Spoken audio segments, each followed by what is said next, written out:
Start करते हैं अपनी मैथ की क्लास, जो कि हमारी थर्ड की 17 की थर्ड शिफ्ट रहेगी। ठीक है, जिसमें हम दिल्ली पुलिस के लास्ट ईयर के PYQ सॉल्व कर रहे हैं। तो क्वेश्चन नंबर फर्स्ट देखिए, find the area of right angle triangle those altitude is 7 centimetre less than its base and its hypotenuse दे रखा है आपको 17 सेंटीमीटर। तो यहाँ पे जो राइट एंगल ट्राइंगल यानी कि समकोण त्रिभुज है, उसका हमें क्या ज्ञात करना है, क्षेत्रफल निकालना है। ठीक है, इसका कर्ण हमें दे रखा है कितना, 17 सेंटीमीटर, और कह रहा है कि उसकी जो हाइट है उसके बेस से कितनी कम है, 7 सेंटीमीटर कम है। तो एक ट्रिपलेट होता है 8, 15, 17। ठीक है, पढ़ा होगा आपने। तो ये 15 है, अब इसकी हाइट इसके बेस से 7 सेंटीमीटर कम है, तो ये कितना हो जाएगा, 8 हो जाएगा। ठीक है, या फिर इसको निकाल लो।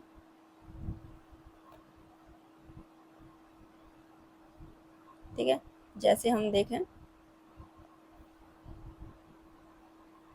कर्ण कितना हो गया, 7, आधार कितना हो जाएगा, 15। तो यहाँ से अगर हम लंब निकालें तो क्या होता है, कर्ण का स्क्वायर। अब कर्ण का स्क्वायर कितना, 289,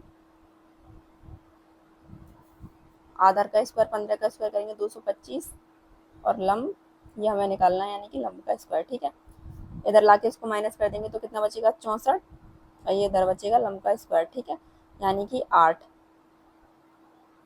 लंब कितना आ गया आपका, 8। अब हमें क्या निकालना था, हमें निकालना था एरिया। ठीक है, त्रिभुज का। तो क्या होता है, 1/2 गुणा आधार गुणा ऊंचाई। ठीक है, आधार ये हो गया, ऊंचाई ये हो गई। 2 से काट देंगे कितनी बार, 4 बार, तो 15 चौका 60 सेंटीमीटर आ जाएगा क्षेत्रफल। क्वेश्चन नंबर सेकंड, दीपा ने साधारण ब्याज पर एक बैंक में 10,000 जमा किए। ठीक है, 4 वर्ष बाद उसे 12,400 की राशि प्राप्त हुई, तो ब्याज दर पूछी है। प्रिंसिपल कितना था उसका, ये था 10,000। ठीक है, राशि उसको जो प्राप्त हुई है, यानी कि अमाउंट ये कितना है, 12,400 रुपये। अब ब्याज कितना मिला उसे, मान लो वो बैंक गई, बैंक में जाके उसने 10,000 रुपये जमा किए, और उसके पैसे हुए कुछ समय बाद, 4 वर्ष बाद कितने, 12,400। तो उसे कुछ ब्याज मिली ना, तो ब्याज कितनी मिली, ब्याज मिली उसे 2,400। तो ये क्या हो जाएगी तुम्हारी ब्याज। ठीक है, अब फॉर्मूला लगा दो, क्योंकि हमें क्या निकालना है, दर निकालनी है। ठीक है, तो ब्याज बराबर यानी कि 2,400 इक्वल प्रिंसिपल कितना, 10,000, इंटू टाइम कितना, 4, और रेट हमें निकालना है बटे में 100। 2 जीरो से ये 2 जीरो कैंसिल, इन 2 जीरो से ये 2 जीरो कैंसिल। ठीक है, 2 से ये कितनी, 4 से ये कितनी बार, 6 बार, तो रेट कितना आ जाएगा, 6%। ठीक है, आगे यहाँ पे आपको y/b का मान याद करना है। तो यहाँ से सबसे पहले इस इक्वेशन से y/a बराबर कितना आ जाएगा, 1/3। फिर इस इक्वेशन से देखो a/b बराबर कितना आ जाएगा, 3/6, यानी कि 1/2। ठीक है, यहाँ कॉमन क्या है आपका, कॉमन है a, तो y/a/b। ठीक है, y/a की वैल्यू कितनी दे रखी है, 1/3। a/b की कितनी दे रखी है, 1/2। तो यहाँ कुछ नहीं है, 3 से गुणा, यहाँ कुछ नहीं है, 1 से गुणा। ये कितना आ जाएगा, 1, ये 3 एकम 3, और 3 दूनी 6, तो इनकी वैल्यू आ गई ये। अब आपसे पूछा है y/b की वैल्यू। y का मान कितना है, यहाँ पे y का मान है 1, b का मान कितना है, b का मान है 6, तो 1/6 हो जाएगा। क्वेश्चन नंबर देखो 4, 61 वस्तुओं का विक्रय मूल्य 53 वस्तुओं के क्रय मूल्य के बराबर है, यानी। तो यहाँ पे क्या पूछा है, लाभ या हानि प्रतिशत ज्ञात कीजिए। तो देखो 61 वस्तुओं का विक्रय मूल्य कितने के बराबर है, 53 वस्तुओं के क्रय मूल्य के बराबर है। तो यहाँ से SP/CP इक्वल कितना आ जाएगा, 53/61। कितने का अंतर है यहाँ पे, 8 का। बट्टे में क्या रहता है, लाभ या हानि कुछ भी निकालें, बट्टे में रहेगा CP, यानी कि क्रय मूल्य कितना आ जाएगा बट्टे में, 61 इंटू 100, तो ये 800/61। तो पहले तो एक बार ही जाएगा। ठीक है, फिर 61 दिया करके देखते हैं। तो ये 3 बार जाएगा, मतलब यही आ जाएगा 13.11। लेकिन देखो इसको लाभ हो रहा है या हानि, क्योंकि यहाँ पे गलती होने के चांस रहेंगे। ठीक है, तो इसको हुई है हानि। कोई वस्तु इसने 61 रुपये में खरीदी और उसको 53 में बेचा है, तो क्या हुआ है इसको? हानि। ठीक है, यानी कि नेगेटिव। तो ऑप्शन थर्ड इज राइट हो जाएगा। आगे ये यहाँ पे 4 वर्ष दे रखे हैं, 4 वर्ष में इतनी रुपए हैं, संचित करने के लिए आपको वार्षिक रूप से 10% चक्रवृद्धि ब्याज पर आज कितना निवेश करना चाहिए? तो देखो फ्रैक्शन कितनी है? 10%। ठीक है, तो 1/10 हो जाएगी। निवेश करना है, यानी कि ये 10 से कितनी हुई होगी? 11। ठीक है, कितने वर्ष के लिए? 4 वर्ष के लिए। यहाँ पे टाइम कितना दे रखा था? 4। तो हम इसका क्या कर देंगे? पावर कर देंगे 4। ठीक है,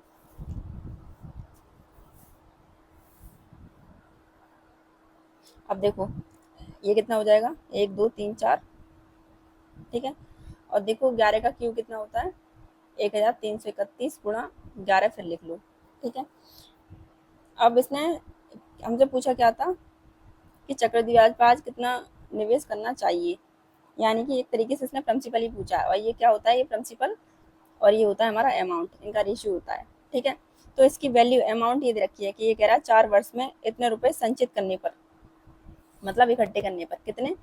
146 और 410। ठीक है, इतने रुपए संचित करने पे। अब लास्ट में ये आपको पता है क्या है? इनकी आपस में गुणा करोगे तो इतना ही आएगा, क्योंकि कि यहाँ से यूनिट डिजिट से देख लो, लास्ट में 1 आना चाहिए, तो 1 तो यहाँ है। ठीक है, तो 11 की गुणा जब इसमें 11 कम 11, 11 3 33 और 1 जुड़ेगा तो 44। ठीक है, यानी कि 41 लास्ट में आ रहा है यूनिट डिजिट से देखें। तो ये पूरा इससे कितनी बार कट जाएगा? ये कट जाएगा इससे 10 बार। प्रिंसिपल आपसे पूछा है तो गुणा करेंगे हम 10 की। अब ये हो जाएगा 1 2 3 4 5। ठीक है, तो ऑप्शन 1 लाख हो जाएगा, ऑप्शन सेकंड इज राइट हो जाएगा। ठीक है, यहाँ पे हमसे प्रिंसिपल ही पूछा था उसमें भी।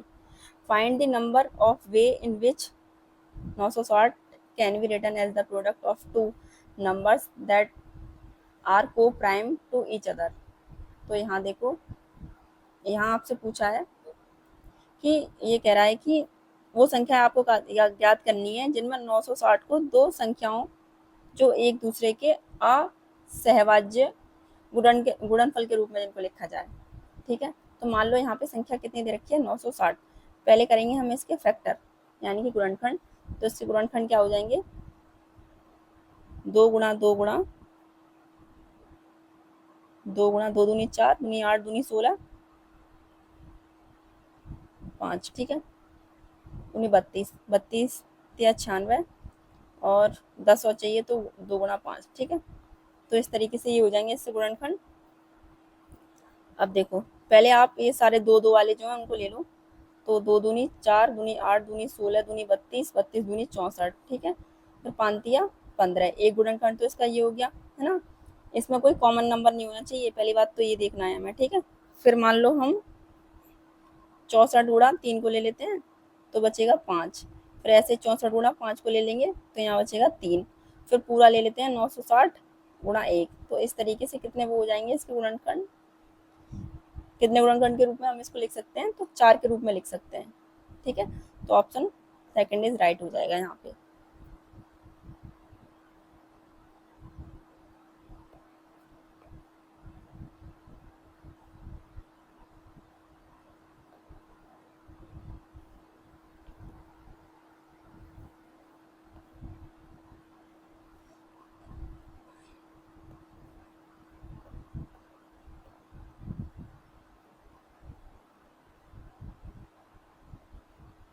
क्वेश्चन नंबर देखो 7।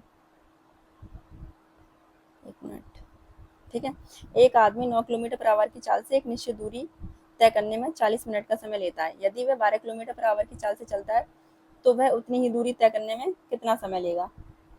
तो यहाँ पे पहली बात तो क्या यहाँ पे आपकी डिस्टेंस कांस्टेंट है। ठीक है, तो देखो जब आपकी डिस्टेंस कांस्टेंट हो, यहाँ पे क्या डिस्टेंस कांस्टेंट है। ठीक है, तो आपको क्या करना है कि जो आपका स्पीड का रेशियो होता है ना, वही रेशियो आपका टाइम का होता है। तो स्पीड का रेशियो कितना है यहाँ पे? 9 और 12। तो टाइम का इसका उल्टा 12 और 9। ठीक है। अब इसने जो हमें दे रखा है कि 40 मिनट, हाँ 40 मिनट का समय लेता है, फिर उतनी दूरी तय करने के लिए कितना मिनट का समय लेगा, तो ये 12 की वैल्यू कितनी दे रखी है इसने, 40, ठीक है, यानी कि स्टार्टिंग। तो 12 की दे रखी है 40, एक की हमें निकालनी है 40/12 और गुणा करेंगे 9 से, ठीक है। अब देखो 3 × 9, 3 × 4 = 12, 4 से काटते हैं 10 बार, 10 × 3 कितना आ जाएगा, 30 मिनट, ठीक है। तो ऑप्शन फर्स्ट इज राइट हो जाएगा। आगे 12 व्यक्तियों में से प्रथम 14 व्यक्तियों का औसत भार कितना दे रखा है, 80 kg है।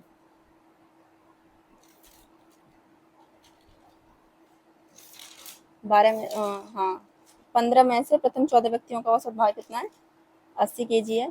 तो 14 गुणा 80 कितना हो जाएगा, 1120, ठीक है। अब यहाँ पे कहा है इसने कि 15वें व्यक्ति का सभी 15वें व्यक्तियों के औसत भार से 42 kg अधिक है, मतलब 15वें व्यक्तियों का भार सभी 15वें व्यक्तियों के औसत भार से 42 kg अधिक है। तो 15वें व्यक्ति का भार ज्ञात कीजिए, ठीक है।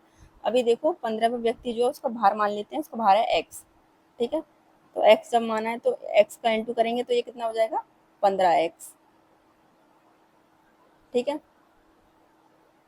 अब क्या कह रहा है ये कि जो 15वां व्यक्ति है, 15वें व्यक्ति का भार सभी 15वें व्यक्ति के औसत भार से 42 अधिक है।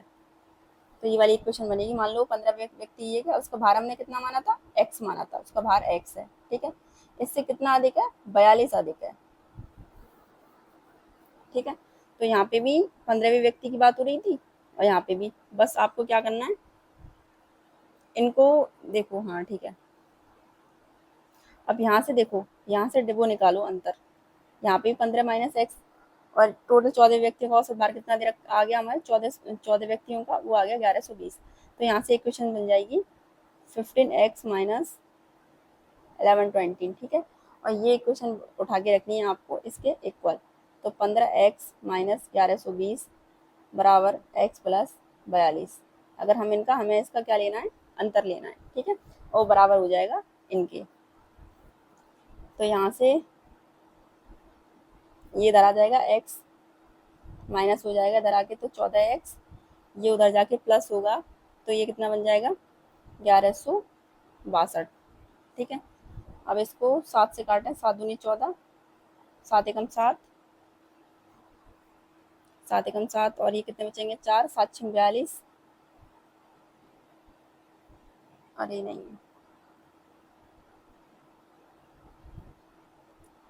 कितना आएगा ये उधर जाके, 1162।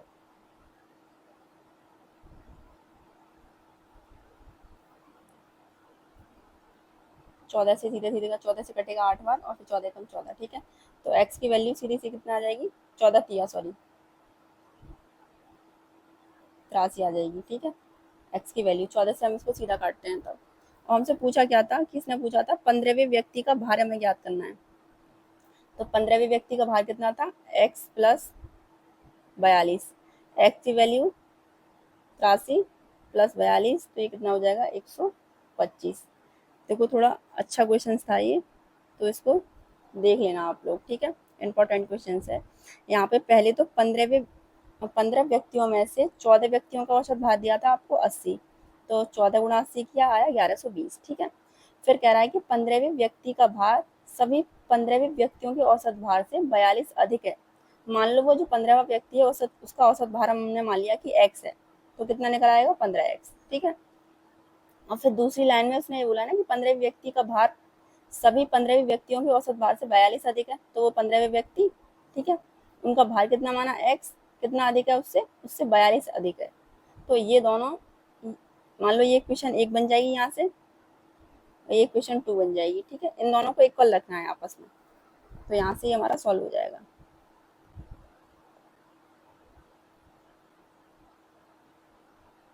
क्वेश्चन नंबर 9 देखो, find the volume of cylinder with in the diameter of base 8 centimetre and height 35 centimetre. तो यहाँ पे आपको सिलेंडर का क्या फाइंड करना है, वॉल्यूम फाइंड करना है। ठीक है, तो देखो सिलेंडर का वॉल्यूम क्या होता है, पाई आर स्क्वायर एच। पाई की वैल्यू ये दे रखी है 22/7। आर यहाँ पे आपको क्या दे रखा है, बेस दे रखा था 8 सेंटीमीटर, तो यहाँ से आप आर निकालोगे तो कितना आएगा, 8/2 इंटू 8/2। हाइट कितनी दे रखी है, 35 सेंटीमीटर, तो इंटू 35। ठीक है, 7 से ये कितनी बार, 5 बार, कितनी बार, 11 बार, और इस 2 से ये कितनी बार, 4 बार। तो 11 गुणा 8 गुणा 4 गुणा 5, ये 88, 5 चौक 20, तो 8 दूनी 16, और 8 दूनी 16 और 1 17, और ये 0, यानी कि ऑप्शन सेकंड इज राइट हो जाएगा, 1760। क्वेश्चन नंबर 10 देखो, अमित को उसका मासिक वेतन अमित को उसका मासिक वेतन प्राप्त हुआ, उसके व्यय और बचत का अनुपात कितना है, इतना। ठीक है, उसने क्रमशः अपने वेतन का कितना प्रतिशत खर्च किया और उसके द्वारा कितना प्रतिशत बचाया गया। ठीक है, देखो व्यय किया, व्यय का और बचत का रेशियो दे रखा है, कितना दे रखा है, ये दे रखा है 3:2। ये उसने खर्च कर लिया कितना, 3, और बचाया कितना, 2। तो अब इसकी आय कितनी रही होगी, आय यानी कि इसकी इनकम, तो इसकी इनकम रही होगी, दोनों को जोड़ देंगे 5। ठीक है, अब क्या क्या रहा है, बस वो देखो कि अपने वेतन का कितना प्रतिशत खर्च कर लिया। पहले खर्च कितना किया है, खर्च किया है उसने 3। ठीक है, 3 खर्च किया, टोटल इनकम है कितनी, 5, गुणा कर देंगे 100 से। ठीक है, फिर ये कह रहा है कि बचाया, बचाया कितना है उसने, 2, टोटल इनकम है कितनी, 5, गुणा कर देंगे 100 से।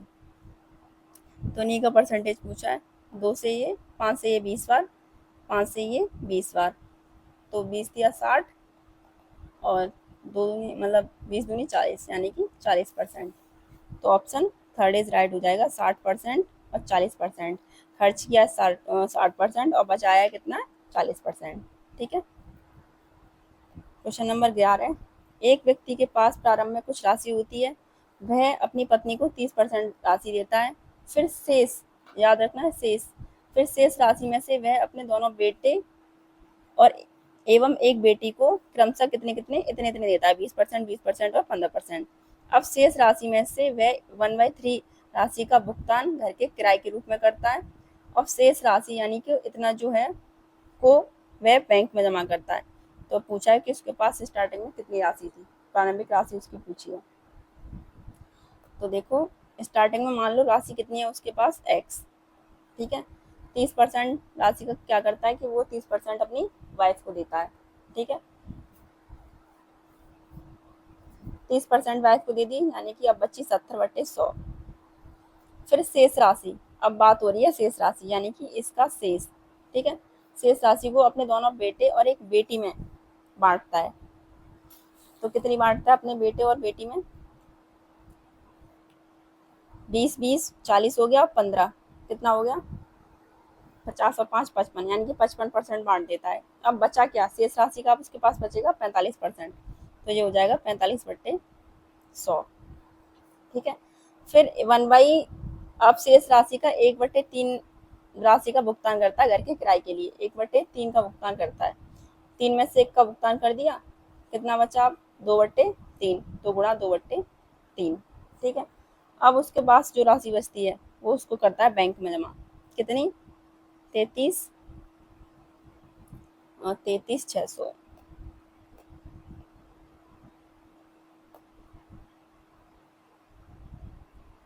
ठीक है, तो बस अब यहाँ से क्या निकालना था, यहाँ से निकालनी थी x की वैल्यू।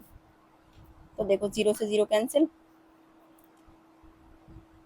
इसको 5 से 5 में 45, और ये 2 बार, 5 दूनी 2 से इसको काटेंगे कितनी बार, 10 बार, 3 से इसको काटेंगे 3 बार। ठीक है, अब यहाँ से देखो x बराबर 600, नीचे कितना बचा, 1 10 ये बचा, 1 10 ये बचा, यानी कि 100। ठीक है, बट्टे में ऊपर कितना बचा, 7 ये बचा और 3 ये बचा, यानी कि 7 गुणा 3। 3 से इसको काटें, 3 एकम 3, 3 एकम 3, 3 दूनी 6 और 2 0। ठीक है, अब यहाँ से यहाँ पे आओ, बटे में नीचे क्या है 7, और ये गुणा 100 और है, ठीक है। 7 से काटे हैं तो 7 एकम 7 और कितना बचेगा 4, 7 छिंग 42, ठीक है। तो 2 जीरो ये आए और 2 जीरो ये गए, यानी कि बचेगा हमें 1,60,000, ठीक है। तो ऑप्शन थर्ड इज राइट हो जाएगा। क्वेश्चन नंबर है ये आपका 12, ठीक है। एक दुकानदार 4,000 अंकित मूल वाली शर्ट पर 10% की छूट और फिर 20% का लाभ होता है उसे, ठीक है। तो यहाँ पे सिर्फ सीपी पूछा है, क्या होगा, तो formula MP upon CP equal 100 plus minus, यहाँ सॉरी प्रॉफिट होता है,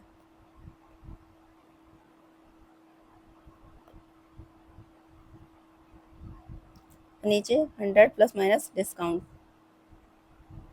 तो यहाँ से देखो एमपी कितना दे रखा है 4,000, सीपी निकलवाया है, प्रॉफिट 20% का लाभ हो रहा है यानी कि 120, हानि 10% की हो रही है यानी कि 90, जीरो से जीरो कैंसिल, 3 से 4 बार और 3 से 3 बार, 4 से इसे काटेंगे तो 1 2 3, ठीक है। तो सीपी कितना आ जाएगा 3,000, 1 2 3 गुणा हो जाएगा फिर आपस में। तो ऑप्शन सेकंड इज राइट हो जाएगा, ठीक है। क्वेश्चन नंबर 13 देखो, राम और नरेश मिलकर एक कार्य को कितने दिन में करते हैं, 20 दिनों में करते हैं। राम और नरेश मिलकर कितने दिन में, 20 दिन में। वही नरेश और श्याम मिलके यानी कि नरेश प्लस श्याम मिलके 15 दिन में। अब फिर तीनों मिलके यानी कि राम प्लस नरेश प्लस श्याम तीनों मिलके कितने दिन में, 12 दिन में। तो एलसीएम लेंगे कितना आ जाएगा 60। अब देखो 12 से 20 से 20 दिया 60, 15 चौका 60 और 12 पंजे 60, ये आ गई इनकी एफिशिएंसी यानी कि कार्य क्षमता। अब कह रहा है कि राम और श्याम यानी कि राम और श्याम ये दोनों मिलकर उस कार्य को कितने दिन में करेंगे। तो यहाँ से पहले तो एस का निकाल लो, एस की एफिशिएंसी निकाल लो। मान लो राम और नरेश मिलके कितने दिन में कर रहे हैं, किसी कार्य को 3 दिन में कर रहे हैं और टोटल मिलके 5 दिन में कर रहे हैं। तो यहाँ से श्याम की एफिशिएंसी कितनी आ जाएगी, 5 में से 3 घटाएंगे तो 2 आ जाएगी, ठीक है। अब हम राम की निकाल ले रहे हैं यानी कि इन दोनों को रख देंगे, ठीक है।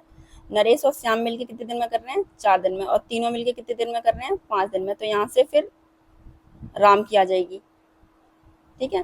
तो 4 में से 5 में से 4 घटा देंगे तो 1, ठीक है। इन दोनों की पूछा था, इन दोनों की एफिशिएंसी अलग अलग आ गई, राम की और श्याम की, ठीक है। टोटल काम था कितना, मतलब राम प्लस श्याम का पूछा था, टोटल काम था 60। इन दोनों की एफिशिएंसी जोड़ दो 3, तो कितनी बार, 20 बार, यानी कि ऑप्शन थर्ड इज राइट हो जाएगा, ठीक है। बस इनकी एफिशिएंसी इसमें निकालनी थी। और क्वेश्चन नंबर 14 ये खुद करना है आप लोगों को, ठीक है। क्वेश्चन नंबर 15 देखो, वह छोटी संख्या कौन सी है, वह सबसे छोटी संख्या कौन सी है जिसे 5, 8 और 9 में से किसी भी संख्या से विभाजित करने पर शेषफल 3 प्राप्त होता है, लेकिन 11 से विभाजित करने पर कोई शेषफल प्राप्त नहीं होता। तो इसको सीधे सीधे इनमें से वो संख्या देख लो जो 11 से विभाज्य हो। मान लो पहली वाली ये है, ठीक है, 11 से विभाज्य है या नहीं। तो हम क्या करते हैं, 11 की भाजता का नियम क्या है, कि पहले एक को पकड़ो फिर दूसरा छोड़ो तीसरे पे पहुंचो, ठीक है।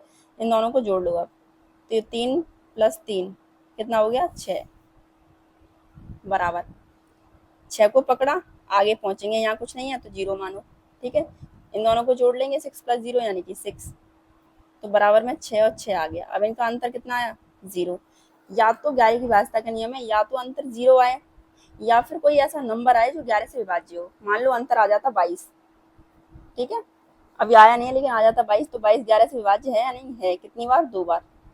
या अंतर आ जाए 0, अंतर हमारा 0 आ गया, 0 आ गया तो ये 11 से विभाज्य है, ठीक है। या 0 ना आता, ऐसा नंबर आ जाता जो 11 से विभाज्य हो, तो भी संख्या 11 से विभाज्य होती है, ठीक है। लेकिन हमारा 0 आ गया तो ये वाली संख्या 11 से विभाज्य है। अगर देखो हम इसमें दूसरा ऑप्शन चेक करें,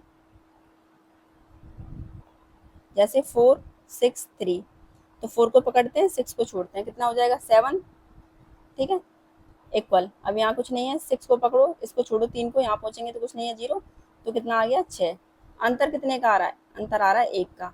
क्या आप एक बताओ 11 से विभाज्य है, एक नहीं है, ठीक है।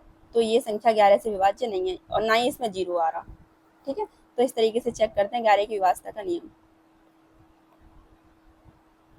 11 की विभाज्यता का नियम है अंतर 11 से जो भी आए अंतर 11 से विभाज्य हो या अंतर 0 हो, शून्य आए। ठीक है, तो ये 11 की व्यवस्था का नियम होता है। जैसे कि यहाँ पे अंतर कितना आ गया था 0, तो ये 11 से विभाज्य है।